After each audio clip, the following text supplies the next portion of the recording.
Gaur Laudion elkartu gara, iaz Lasarragasaria jaso zuten 5 entitateen praktika onak ezagutzeko, 3 entitatea bisitatu ditugu eta Jarralde Ekintzen faktorian amaitu dugu, solasaldi txiki batekin 5 entitate hauen praktika onak ezagutzeko.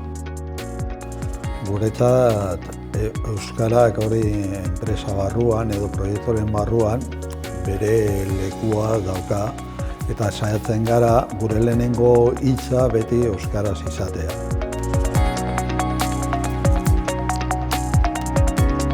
Langileen artean euskararen erabilpena eta ezagutza sustatu eta balioan jarri egiten da.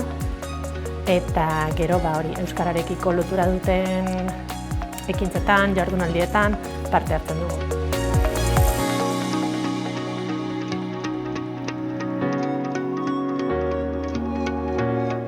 Zerbitzua euskaraz emateko aukera daukagu, bai salmentetan, bai errezezioan edo harreran, eta baita biltegian edo.